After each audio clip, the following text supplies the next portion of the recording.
Hello friend, welcome back to my channel.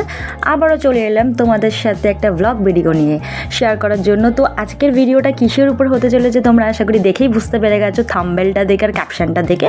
তো আজকের ভিডিওটা হচ্ছে আমি যেখানে জব করি, মানে যেই কসমেটিক শপে আমি জব করি, সেখান থেকে আমাদের একটা ট্যুরে নিয়ে যাচ্ছে নাইট টু নাইট দীঘাতে।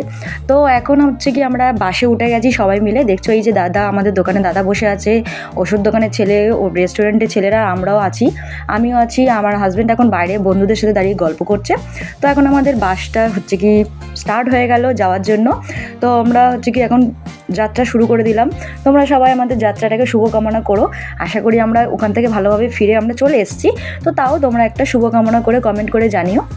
তো তারপর এখন ভিডিওটা দেখছো একটু উল্টোপাল্টা হয়ে গেছে, তো এটাকে তোমরা একটু ম্যানেজ করে নিও। তো এখন হচ্ছে কি বাস দাঁড় করিয়ে, মানে দাঁড় করায়নি, যেতে যেতেই হচ্ছে কি চা দিতে শুরু করে দিয়েছে। আর বাসটার এত ঝাঁকুনিতে আমাদের হচ্ছে চা সবার পড়ে গেছে। তারপরে বাসের মধ্যে গান চলছিল। তো আমি আর মিষ্টি, যে এই ফ্রেন্ডটাই গেছিলো, আর হচ্ছে কি আরও দুজন ছিল, তারা যায়নি, যেতে পারিনি কোনো অসুবিধার জন্য। তো এখন বাসের মধ্যে গান টান চলছে, সবাই নাচতে নাচতে যাচ্ছে, আমরা একটু নাচানাচি করে নিলাম, নিয়ে হচ্ছে কি যাচ্ছি। এখন একটা হাওড়া ব্রিজের উপর থেকে আমরা যাচ্ছি। তো হাওড়া ব্রিজের উপর থেকে যাচ্ছে, ভিডিও না করলে হয়। তো আমরা হচ্ছে কি এখন যাচ্ছি হাওড়া ব্রিজের উপর থেকে। তো খুবই তাড়াতাড়ি আমরা পৌঁছে যাব দীঘাতে। তো দীঘায় গিয়ে কিন্তু অবশ্যই দেখাবো তোমাদেরকে। তো এখন এই যে দেখছো আমার হাজব্যান্ড চা খাচ্ছে, সেই চা দিয়েছিল, তো এখন আস্তে আস্তে খাচ্ছে, আমি একটা ভিডিও করে নিলাম। তো এই ভিডিওগুলো একটু অন্যরকম হয়ে গেছে, যেহেতু ফেসবুকে আমি ভিডিও ছাড়বো বলে। তো এখন দেখছো সবাইকে চা দিচ্ছে, আর বাস না দাঁড় করিয়ে চা দিলে হয়, পুরো একদম ঝাঁকুনিতে চা তো সব পড়ে গেছে। তো যাই হোক, সব কিছু মিলিয়ে বেশ ভালোই ছিল। তো এখন দেখছো, তো এখন নাচ শুরু করে দিয়েছে।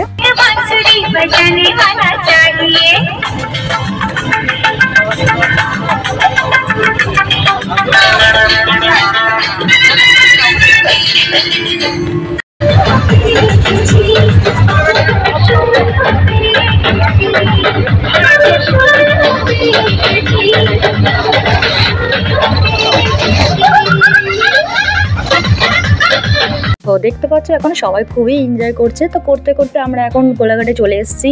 এসে দেখতে পাচ্ছ সেদিন প্রচুর ঠান্ডা ছিল, কুয়াশায় দেখছো গাড়ি টাড়ি কিচ্ছু দেখা যাচ্ছে না। তো নেমেছিলাম আমরা একটু সবাই একটু খাওয়া দাওয়া করবো, টুকটাক কেনাকাটা করে ওয়াশরুম টশরুম গিয়ে আমরা আবার বাসে হচ্ছে কি জার্নি করবো। তো এখন হচ্ছে কি সবাইকে আমি দেখিয়ে দিলাম টেনটেনা। আর এখন চলে এসেছি আমরা কোথায় বলো তো, কোথায় কমেন্ট করে জানি। অবশ্যই দীঘাতে চলে এসেছি আমরা এখন। তো এসে দেখছো এখানে আমরা ভোর 6টার সময় পৌঁছে গেছি। এত ঠান্ডা, গাল থেকে অটোমেটিকলি ধোঁয়া বেরোতে শুরু করে দিয়েছিল। আর সকালবেলা এসে দেখি ছোটো ছোটো চিংড়ি মাছ, লোটে মাছ, জ্যান্ত লোটে মাছ সব ধরে নিয়ে এসছে। আর এদিকে এখন দেখা যাচ্ছে সমুদ্র।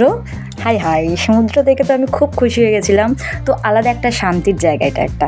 তো এখন দেখছো কত লোকজন, কুয়াশা ভর্তি হয়েছে, কত লোকজন, এত ঠান্ডা ছিল, আমি তখন আর নামিনি। আর মিষ্টি এদিকে কাঁপতে শুরু করে দিয়েছি করে। তো ভিডিওটা আমি করে নিলাম। তারপরে দেখছো আমি ভিতরে হুডি পরেছি, তার উপরে পঞ্চু পরে আমি হচ্ছে এত ঠান্ডা লেগেছে, তাও আমার ঠান্ডা যেন মানে কভার হচ্ছিল না। আর এদিকে আমি এখন চারিদিকে দেখছি কত মাছ টাছ, অনেকজন ভিডিও করছে, সবাই এসছে দেখছে মাছগুলো। সকালবেলা ওইদিকে ডাব বসে আছে, ডাবের গাড়ি। তো এখন আমি জুম করে দেখাবো মাছগুলো, দেখো কত সুন্দর ছোট্ট সিদ্ধেবাটি মাছ। তো এখন আমরা চলে এসেছি যে রুমটা আমরা ভাড়া করেছিলাম, তো রুমে চলে এসেছি। মিষ্টি চুল মানে আছড়ে নিল, আমি এদিকে সকাল ব্রাশ করে নিচ্ছি। তো ব্রাশ না করলে হয়, হুটোপাটা করে তাড়াতাড়ি করে ব্রাশ ট্রাশ করে নিয়ে একটু পোস্ট টোস্ট দিয়ে নিলাম আয়নায় দেখে দুজনে। তো এখন এবার আমরা ফ্রেশ হয়ে নিয়ে এখন যাবো আমরা সমুদ্রের দিক। তো আমাকে কেমন লাগছে কমেন্ট করে কিন্তু তোমরা জানিও। আর ভিডিওটা কেমন লাগছে তোমাদের কমেন্ট করে জানিও। যেহেতু ফার্স্ট পার্টের মধ্যে পুরোপুরিটা দিতে পারিনি, তো সেকেন্ড পার্ট কিন্তু কালকেই আমি দেবো। তো তোমরা ওয়েট করে দেখো। আর যারা সেকেন্ড পার্ট দেখতে চাইছো কমেন্ট করে কিন্তু অবশ্যই জানিও। আর যারা চ্যানেলে নতুন, ফলো করতে কিন্তু ভুলো না। টাটা।